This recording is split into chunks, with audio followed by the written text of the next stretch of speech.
Hi, welcome back to Mildly Familiar, the show that NBC refuses to put on Peacock. Today, I am going to be talking to Mr. Brock Baker, the man of a gajillion voices. He's been in South Park, he's been on TikTok, he's been on Vine, and he's been on YouTube for over 10 years. I've been watching him since high school, so I'm really excited to talk to him here today. Is he going to insult me? Is he going to compliment my Hawaiian kind of button up? I think probably the latter, not the former. The latter is the second choice. The former is the first choice. It took me forever to do that. It's like when people say, what's your left or your right? I put up my right hand and I go like this, and I kind of turn all the way around and I go left. I'm not great with that sort of stuff, but I can edit okay. So, what were we talking about? You ever been to a party where everything is going swell? And you turn to somebody, say, I'm Gage, I hope you're well. And they say, we've met before. And you say, oh no. I knew they looked mildly familiar. Mildly familiar, oh no. I'm not going to do it here, but just know that when I do impressions, it's only Stewie. I have an Only Stewie account, onlystewie.com/Brock Baker if you want to subscribe. Fair warning, I wasn't recording for that first half. You should have been. It was really good. I feel like we're both warming up anyways. Who cares? Who cares? That's fine. It's only going on YouTube. No one likes YouTube anyways. What's YouTube? I only use Vimeo. Oh, Vimeo? Yeah, Vimeo. I'm more of a VidMe kind of guy. Rever? Is that one? No, I don't think so. I think you're Does thinking that of sound Fiverr. familiar? Bon Iver? Boniver.com? Is that a streaming Oh, site? okay. Wasn't Rever one? I don't know. You would know better than me. I'm an older man. Oh, I mean, me too. I'm 47. Oh, okay. I'm going to Google Rever real quick just to... Revver? Yeah, no, you're right. It was a video sharing website hosted under user-generated content until it shut down in 2011. Yeah, because I was like, that was a competitor of YouTube, I think. Jeez, how do I remember that? It's important information. That was like the beginning of... I think I had a Rever account. Oh, really? I think so. Well, if they ever make a comeback, you'll be the first to know. I hope so. You'll be back on that Rever doc. Rever 2. Remember when they made Vine 2? Yeah, a Bite? Bite, yeah. I'm still on there. I haven't posted in a while. Yeah, neither have I. I wish... Yeah, no, TikTok's just kind of like king, you know? Yeah, it's like YouTube. There's it's kind of impossible to get on top of them at this point because Yeah. they're owned by a large company. I think Bite came in at the wrong time. And they should have just labeled it Vine 2, I think. I know. Don't you want my marketing strategies, Brock? I do. They're very I can't think of words either. That's okay. Once again, this is all the warm up. We don't really get into the interview till like 80 minutes down the line. 2 hours in. Okay. 2 hours in, I finally asked, "What's your favorite impression?" 2 hour warm up, and then I go into my Stewie and Stitch. Hell And yeah! that's it. Maybe like a little combo of the two. Uh-oh, did I spoil the surprise? I was gonna do Stitch Stewie. Stitchy. Stitch Stewie. Stooch. Stooch. The Stooch. It's a new Family Guy character. Stooch. I'm so excited. Truthfully, I'm not in the game as much as I would like to be, so I'm trying to focus. That's fine. Give us some razzle dazzle, Gage. That's not really what I'm known for. People go to my YouTube channel for like boring intellectual deep dives on like decade-old games. I don't think they go for like, funny. What are some of these decade-old games? List all of them. Oh, okay. I did a Blockbuster video, and I talked about Kirby 64 and the Crystal Shards.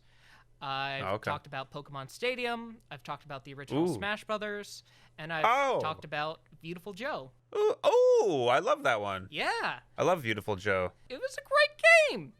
They made two of them and then nothing after that. And I was like, why? Why make just two? They teased a third one. Really?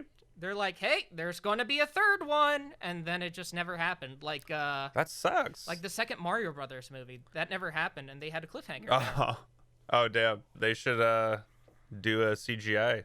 Aren't they doing a CGI Mario movie? They are. Illumination is doing it with the Minions people. Oh, right. I hope they throw the Minions in there. Yeah, I don't think I would know where to laugh if they weren't. If Mario befriends all of the Minions, oh my god, that would be the best movie ever. If Mario jumped on a Goomba, but the Goomba was actually a minion, and he said banana, oh. Ah, there you go. I don't know what we're doing here. We have billion-dollar ideas. I'm interested to see a Mario movie because he doesn't really talk. He just says like, "Let's go," and woohoo! If he just does that through like the whole movie, I'd be like, hell yeah, let's do this. Let's do this. He can't form a complete sentence. I never got people who are like, I would make the best Zelda movie ever, because how do you do that? He doesn't say anything, and there's not much of a story there. It's perfect for a video game, but not really a movie.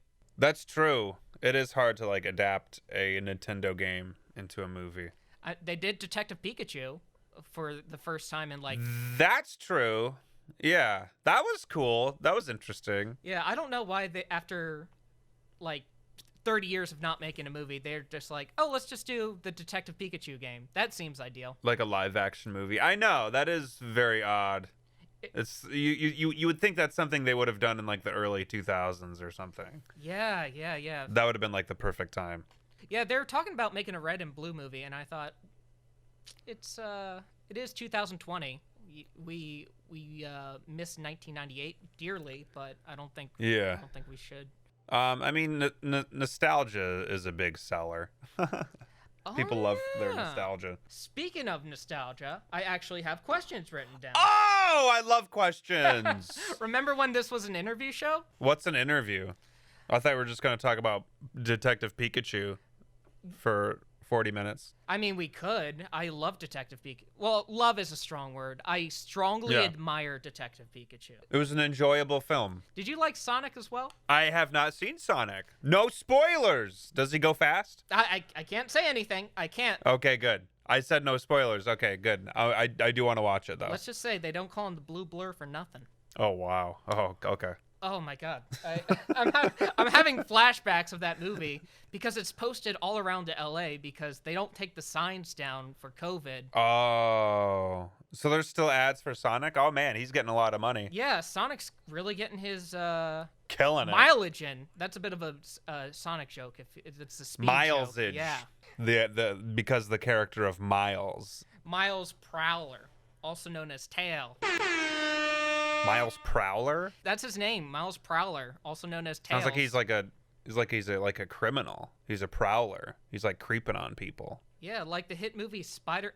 We're just gonna talk about movies if I don't steer the ship in the right direction. Spider-Man?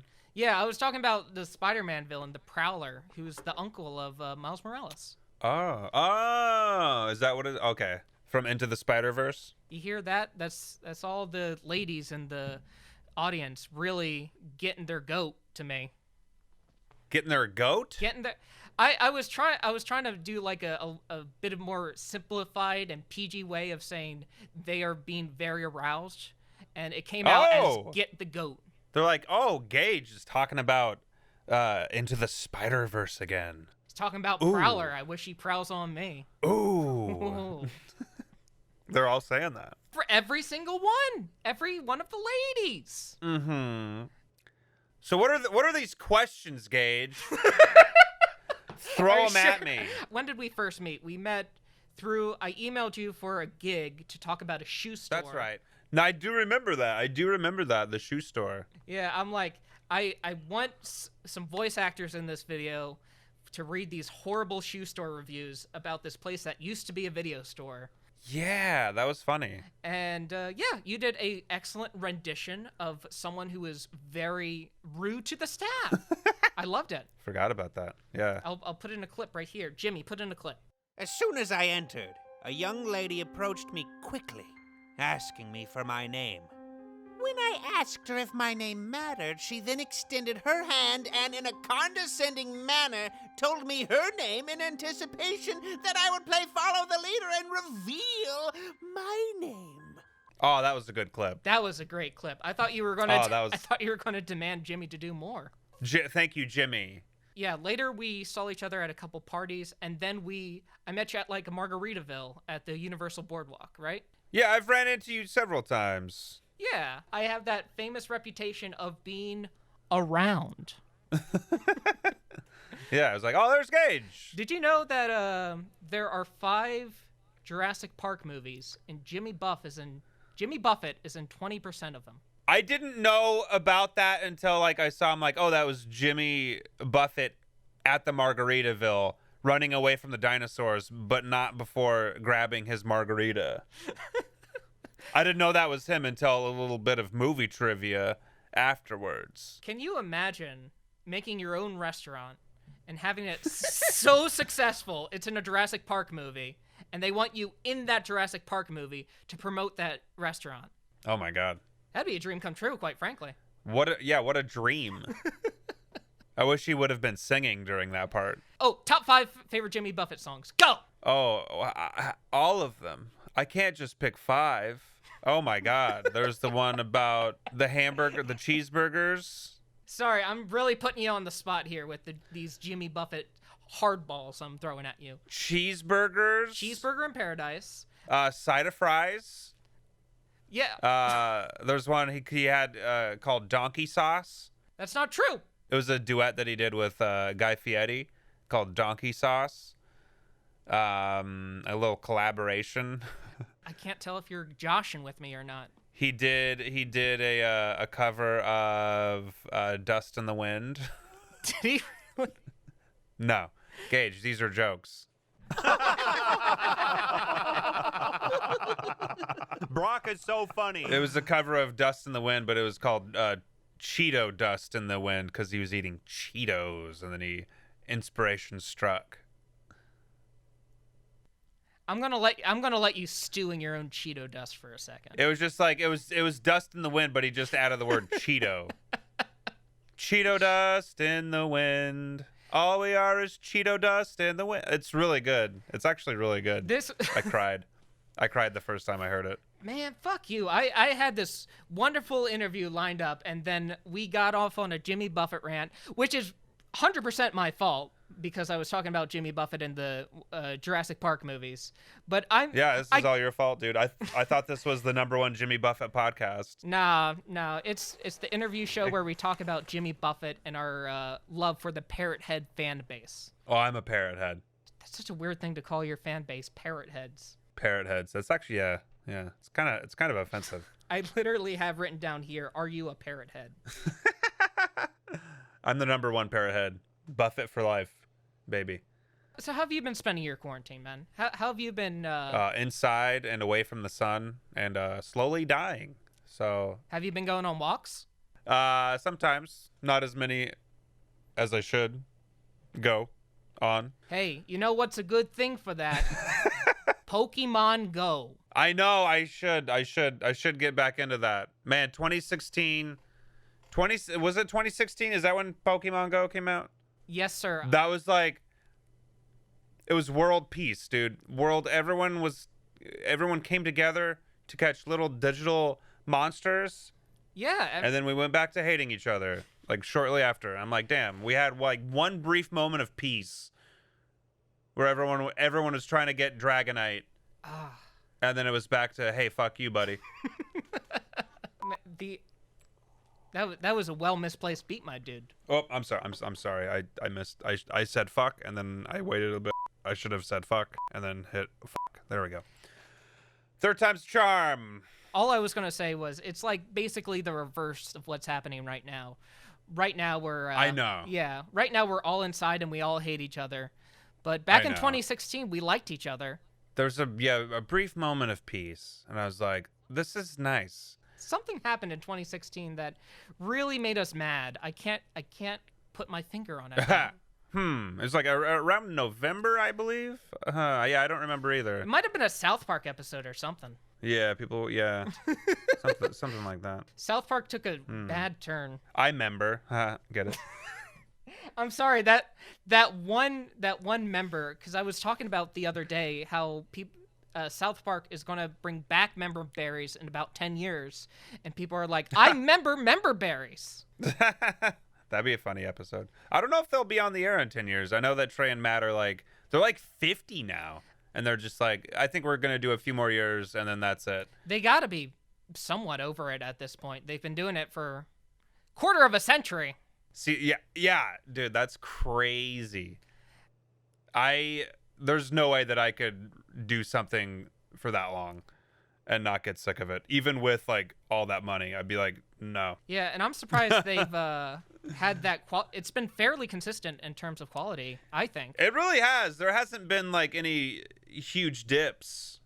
There's been like I didn't really like season 20, like the Member Berries season. I didn't really like that season. Right. But that was really the only low for me. That's when I dropped out because I was like, they're talking about J.J. Abrams and rebooting. It would have been a funny episode. It was just like they stretched that out for a whole season. I was just like, it just wasn't an interesting storyline. That whole season was just kind of a big old stinker. And then they were so betting on Hillary winning that they kind of they kind of dug themselves. Yeah, and then they're like, okay, I guess Garrison is president now. Fuck. What did we do, you know? Well, it's not like what we did. It's like, yeah, it's what we did. We as the country did. Yeah, exactly. Exactly. Oh, my God. This is a horrible question. But when are you going to collab with Ray William Johnson? Oh, I love Ray. He's my favorite. Love his sketch comedy with the record scratch sound effect. It gets a big hearty chuckle from me every time. Is he still doing videos? He's just like, women be like, it's, oh man, it gets a real big laugh, a big hearty LOL LOL from me every time. Women be like, I love that style of comedy. It's timeless. I'm like, they do be like that though. After I watch, I'm like, that was a good rousing LOL video, Ray. Loved it. The worst thing about that question that I just asked is I had to Google. I'm like, have you collabed with Ray William Johnson before I make this stupid ass joke? Is this the surprise? Ray William Johnson is now in the studio. Oh my God, I loved his song "Bitch Got a Penis." That was over and over again. That was probably his greatest work. I'm more of a doing your mom kind of guy, but you know, I see where you're coming from, and just an interesting perspective. He's just so talented and funny, and yeah. Did you see the video where he collabed with Jeff Dunham and Pokemon Go? I think so. Those were great times. I also saw the video where he had like Robin Williams on the show. I'm like, fuck you, dude. Oh my God. That's right. He had Robin Williams on his show. I'm like, what the why? How? What? And he had Robin Williams say something like, Poopy Cat compilation 10 is the best thing online now. What? Robin, tell them what you think of the video. Stoners vs. Ninja Squirrel, one of the great films of all time. Yeah, we can move on. Yeah, anyway, I'm a big Jimmy Buffett fan. That's how we're going to have a transition from here. You're just going to be like, yeah, I love Jimmy Buffett. And then every time we move to a new question, you're like, yeah, I'm a parrot head. Dude, I'm the king of tangents. I could just go on forever about just nothing if you want me to. Well, I don't think that would be good for this show. But that being said, I do that all the time. So a 3-hour show. Here, I'm talking directly to the camera now. I'll do it. I'll do a 3-hour show, and none of you will log off youtube.com. youtube.com/Gage. What's your YouTube? Gage Agnew. Gage Agnew. That's me. Any relation to Spiro Agnew? No, but I enjoy the gag in Futurama where he's a headless body and he just does that all the time. Oh, that's right. Psycho Magnew. Was that Nixon's vice president? Yes, sir. Was that his VP? Okay. That is a funny man. Futurama is great. Anyway, next question. Give me those questions. I could go on for Futurama forever. Give me those questions, Gage. Oh, yeah. I'm sure I have more Ray William Johnson questions here. I love questions. Yeah, Ray, love him. Ray. He's my favorite comedian. God So bless funny. him. King of TikTok. Is he on TikTok? He is on TikTok. He's killing it. Oh, because man. he's so funny. Can we cancel this interview? Do you mind if I just wasted like an hour of your day and we just throw this entire interview out and I never speak to you again? I would be furious. And then at parties, we could just like awkwardly stand at each other and be like, oh, hey. Hell yeah. What are parties? What are those? Those are from the before time. Yeah, those used to be gatherings where we all coughed on each other. I miss coughing on my friends and having my friends. So like I would meet my friends, we would like cough and sneeze into each other's open mouths, and that's how we greeted each other. And now we can't do that anymore, and it makes me sad. Oh, cute. Oh wait, that's wrong. That's wrong. There we go. Boo. That is Fuck. appropriate, saying it's pretty cute to cough in people's mouth. It is. Yeah. I was like, nice to see you. Achoo. Right into their open mouths, and now we can't do that anymore because one of us could die. You know. So Maybe that's what the scientists say, but what do they know? They only studied it their whole lives. I don't believe in science. I believe the Earth is a giant disc. Once again, I'm going off on another tangent, but have you seen that Netflix documentary on Flat Earth? I have. This is Above the Curve or whatever. Behind the Curve. Behind the Curve? Yeah. No, I haven't seen it yet. It's on my queue. I have so much stuff that I need to watch. That's my motto for this quarantine. That I have so much stuff I need to watch. I have so much stuff that I need to watch. However, I'm going to watch Kung Fu Hustle for the 10th time instead of watching that new movie. Dude, I love that movie. I love that movie. Are they doing a sequel?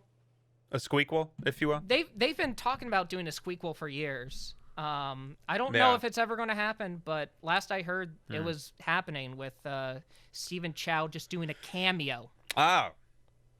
Is he just like too old or what? Like what's the deal? I think he is too old. I think he's too old, and he's like, I'll just do the same thing. Just put in a new guy. Yeah, I need to watch his other. Didn't he make like a mermaid movie? Yes, and apparently that was the highest grossing movie in China. Oh fuck. So it must be good. I love his other stuff like Shaolin Soccer. That was really funny. Those are the only two I've seen: Shaolin Soccer and Kung Fu Kung Hustle. Fu Hustle. Yeah. He made an alien movie. It was like E.T. kind of. Yeah, it was like C-37 or something like that. Yeah, I liked it. It was more of a kids movie, but it was fun. Brock, why are you distracting me with your funny and charismatic antidotes? Oops. Is there any other entertainment mediums that you would like to tackle in the near future? I've done stand up before. It's fun, but like I don't think I could ever be like super into it, you know, just cuz man, I really respect the grind of people that do stand up in the before times. They can't really do it now, but when it was a thing, I totally respect that grind. I would love to do more. I just, you know, I would need to like put together like a good 30 minutes to an hour. That's a lot. For the Brock Baker Netflix special. I don't even know what I would do.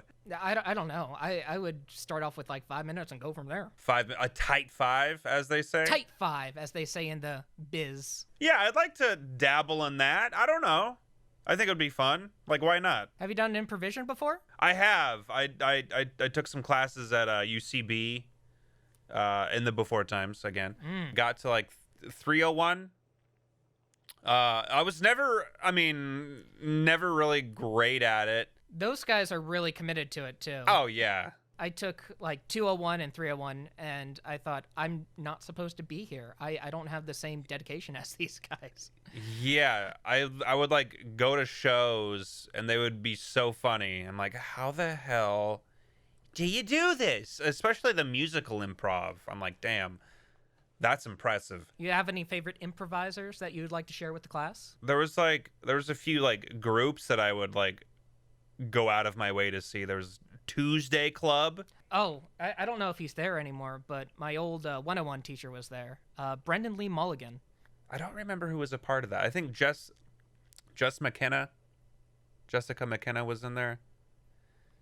I believe. Yeah, she's really funny. I forget who else, but it was a good group, and they were always funny. And I'm like, I could never be that funny, you know.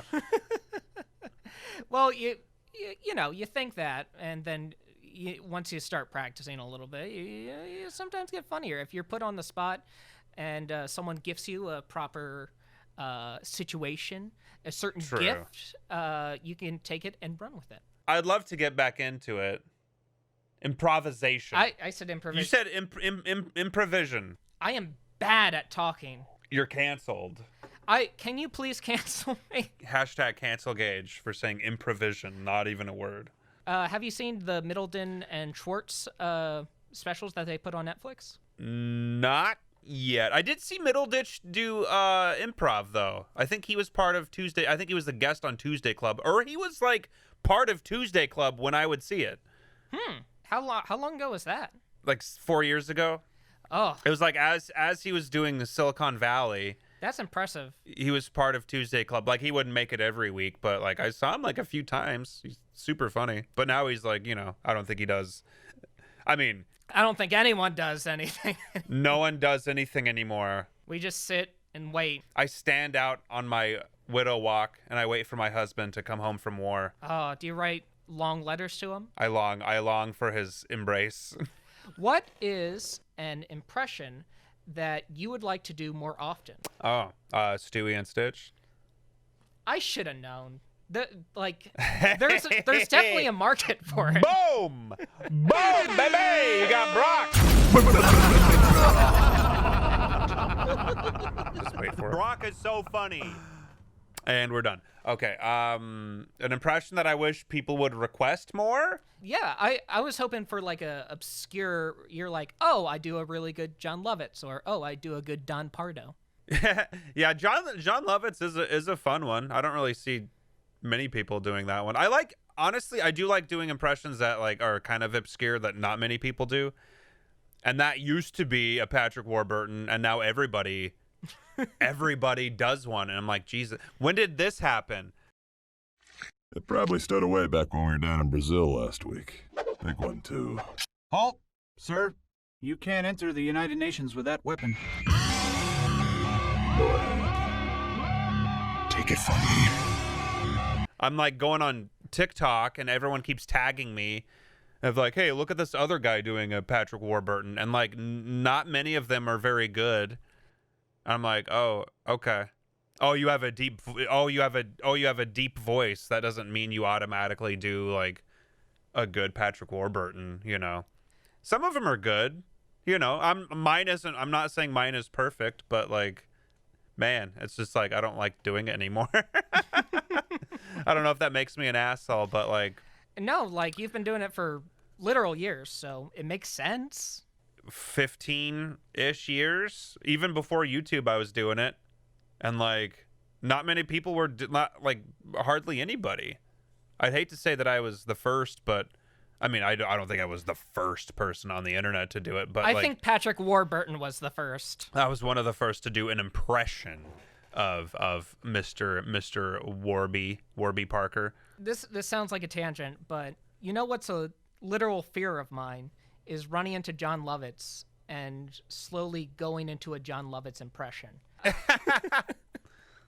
I know. No, I don't think I would ever do an impression of somebody to their face. No, like that's just no. that's so awkward to me. That's a fear of mine, though. That's like an impression will slip out if I met like Matthew McConaughey or something. I don't do impressions at all, but I don't think I would ever do one. Like I was at Tom Kenny is he's a singer in like a Tom Kenny and the High Seas is like a band that he has, and I saw one of his shows, and Bobcat Goldthwait was there because they're buddies, and I'm like fighting myself to do the voice. I'm like, no, I don't want to do the fucking voice in front of him and be like, oh, hey, I know you. I was like, I would look like an asshole. So I'm like, nope, keep it to yourself, Brock. And I did, and I'm glad I did, because I would look like an asshole. What was I saying about? Oh yeah, no. Basically, if I ran into John Lovitz, I would do a John Lovitz impression, and he'd be like, "What are you doing?" He's like, "What are you doing?" He wouldn't even put the voice on. He would just be like, "What in God's name are you doing? Are you mocking me?" We're talking about all the hip celebrities: Jimmy Buffett, John Lovitz. John Lovitz. You know, kids love him. All right, let's bring it a little more contemporary. Do you have a idea for the cinematic universe of Paul Blart? Do I have an idea? Do you have an idea for like a sequel? Oh yeah, Paul Blart Mall Cop 3, where he fights Paul Blart Mall Cop and Paul Blart Mall Cop 2. I have not heard of this. Can you elaborate a little more? Do you have This is a script that I'm working on. Where Paul Blart Mall Cop 3 is his own version of Paul Blart Mall Cop, and he has to fight Paul Blart Mall Cop and Paul Blart Mall Cop 2. They're all different people. I assume it's like it takes place in a multiverse where the first movie takes place in its own universe, second one takes place in there. Yeah. And the third one brings it all together. Yeah, they're all different, like, universe Paul Blarts.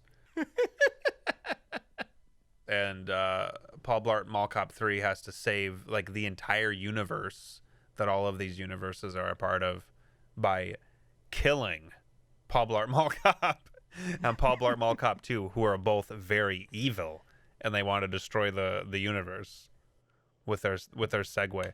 Is there going to be lore behind that? Just because in the first two movies, both of them were very heroic. And how do you turn the audience against Paul Blart Mall Cop and Paul Blart Mall Cop 2? They're going to be super racist. It starts off with like a Twitter cancellation. Yeah. Paul Blart Mall Cop and Paul Blart Mall Cop 2 have some really spicy tweets. That's like just like really weird takes. I'm like, okay. And they both get canceled in their own universes. And Paul Blart Mall Cop 3 is like, I have to destroy both of them. Third time's a charm. He has like a Mad Max style Segway where it has like spikes and like flamethrowers and cool shit on it. Do you think we could get George Miller to direct Paul Blart Mall Cop 3? I hope so. If he's not too busy with Happy Feet 3, he could go ahead and direct Paul Blart Mall Cop 3. Yeah. Oh, you didn't know that George Miller wrote and directed Happy Feet 1 and 2? No, hey, back the fuck up. I know that he directed Happy Feet, and he won over Cars in Best Animated Feature that year. Don't fucking test me, Brock! I'm sorry. It's such a weird, like, resume. It's like, oh, Mad Max. Oh, yeah. And Happy Feet. It's like, and what? Babe Pig in the City. Oh, right. Babe Pig in the City. Shit. Okay, you know you're George Miller. I'm sorry if I George-splained. Oh, no, that's fine. I get it a lot out here. People think they know George Miller. George-splain. I'm a bit of a George man. A George-man? Yeah, it's like being a parrot head, except you're, George Miller fan. Oh, okay. You think George Miller's a Jimmy Buffett fan? I'd like to think so. Yeah. I'd like to think he's fans of, like, him and John Lovitz. Yeah, I would love if George Miller did, like, a Jimmy Buffett movie, like a biopic. Who do you think would play Jimmy Buffett in the biopic? Who played... He was a wrestler. Who played Drax in Guardians of the Galaxy? Oh, Dave Bautista. Dave Bautista. Yeah, Dave Bautista would play Jimmy Buffett.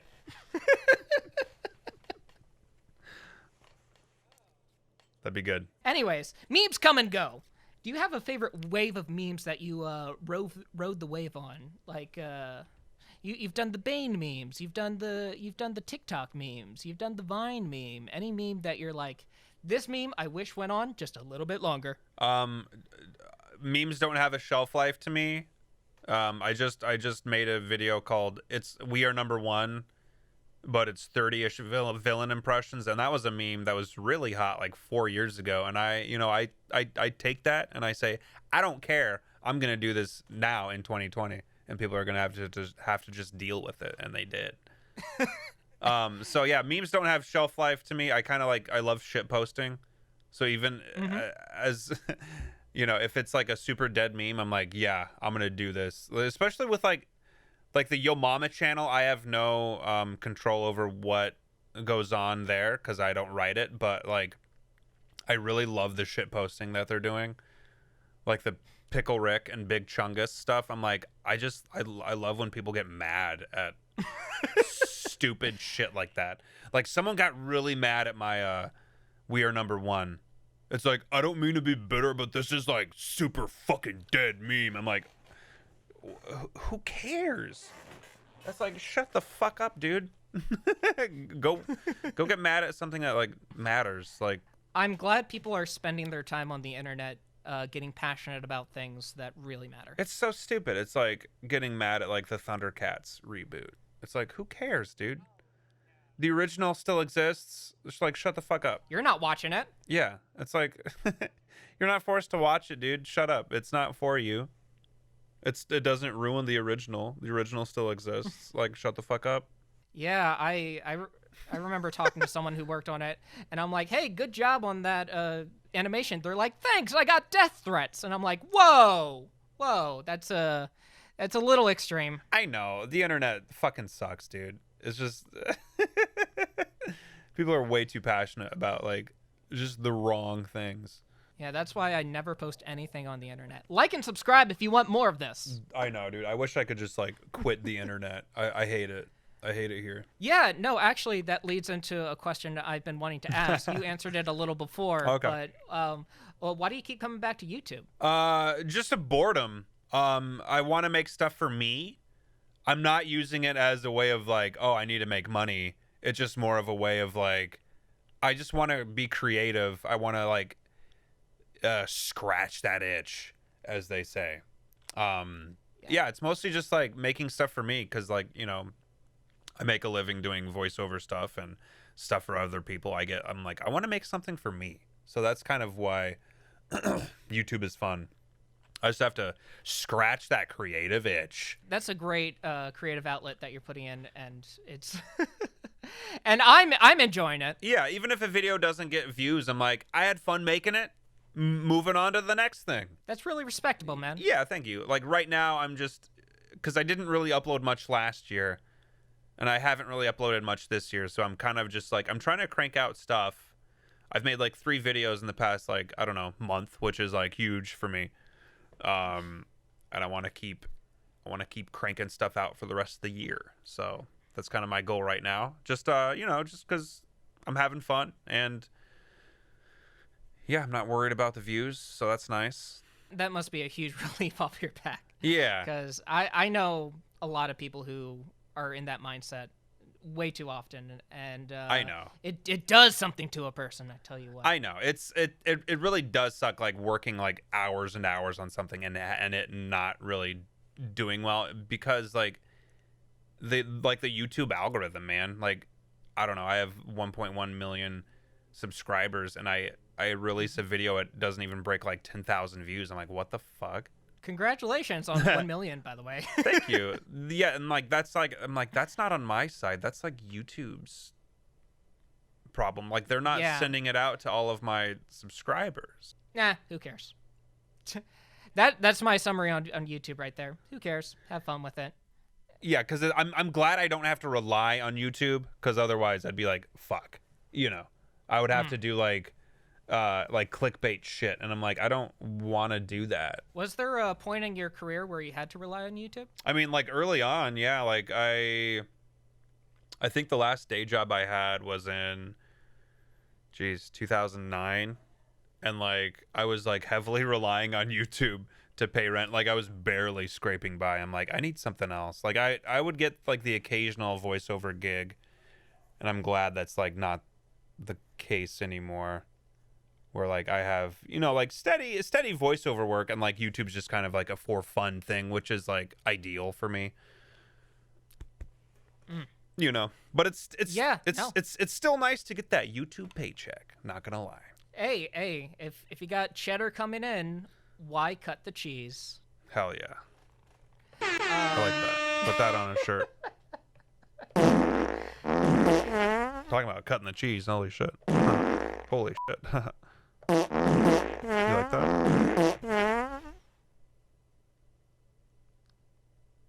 Oh my god, Gage, have I killed you with my farts?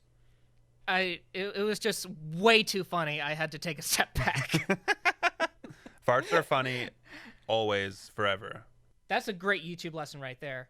I'm like, farts, dude, I will laugh at farts when I'm 80 years old. I hope you do, man. It's healthy to keep on laughing. Yeah, exactly. It extends your life, probably. I don't like, people that take themselves too seriously suck. And they need to fucking lighten up and laugh at farts. That's it. I disagree because those people are actually really cool. No. Okay, I believe you. No. What has TikTok done for you? And what has TikTok done for me? Oh, what? Can continue your question. Yeah, just in terms of like having a new audience and getting more people in there. Just I was curious. What's that done for you? What opportunities have opened up because of the TikTok? Okay. Yeah, I started TikTok as a joke. And I was just like kind of shit posting at first, and then people started watching. I'm like, oh, this is actually really fun. Kind of how I start anything. It's always like as a joke. I'm like, oh, I'm actually really liking this. So I started posting like impression stuff, and like it was the Yo Mama stuff that really took off, because like, we've been doing the Yo Mama stuff for like 9 years. Animated Yo Mama jokes, for those of you who don't know. Yo Mama! There's the voice. Haha, I did it. Thank you so much. I did a video where I was just like, hey, I'm the Yo Mama. I'm the guy that does the Yo Mama voice. And people, like, all these kids, like, they're like, what the fuck? That was you? And it got like millions of views. And like my subscribers or my followers like shot up. I'm like, damn, holy shit. Like, I didn't know that this many people liked the Yo Mama stuff. It was kind of like touching. And I'm like, it was always just like a silly gig that I had. I'm like, oh, this is like actually like a part of like a lot of people's childhoods, no matter how silly it is. I'm like, this is cool. I had no idea about the reach. I would just like do the joke and then like move on to something else. I had no idea that it was like such a big thing. I'm like, oh shit, I've been like so not ashamed of this thing, but it's like, it's like not. It's not something that I would watch if I wasn't a part of, It's not something you would bring up at a party trying to impress a lady. Because I'm like in my 30s, and these are like Yo Mama jokes, like for kids, like they're for kids, Sure. And now I'm like embracing it. I'm like, yeah, I'm the Yo Mama guy. I'm the voice of Hell yeah. I'm the voice of the cartoons. They're still silly. And I'm okay. Like if you want to get mad about it, that's your own prerogative. Like who cares? Like I don't care. You can be mad at it. You can love it. Cool. But yeah, it was like mostly the Yo Mama stuff really like took off on my TikTok. And I'm like, I like just like YouTube, like my TikTok's like a variety channel. I do a bit of everything on there. And some stuff sticks and other stuff doesn't, and it's just like it's mostly what I want to do. Once again, it just goes back to doing what you want to do and people hooking onto it. Yeah, like I get bored doing like the same thing over and over again. Like if like I don't think I could ever do like an Annoying Orange type channel. That was a show on Nickelodeon. It was. I was in a few of the YouTube episodes. Hell yeah. But not on the Nickelodeon show. Like it was fun, but like me myself as a creator, I don't think I could ever like run something like that for so long. Like I respect them just for doing it for so long, but I'm like, I could never. Yeah, it goes back to what we were saying with South Park, man, where yeah, they just keep chugging along at it, and it's the stamina is impressive. But I think the passion is still there for South Park. I hope so, and I hope you find your passion more and more each day. Well, thank you, Gage. We are now wrapping up our interview with Brock Baker, and now I am just a little more familiar with Brock Baker. Oh my God, you're welcome. That's how I end every interview, is like, you're welcome, even if no one thanks me. Yeah, even if you're not the one being interviewed, if you're like in a crowd or something, you go, you're welcome. You're welcome so much. And then I do this. I have this.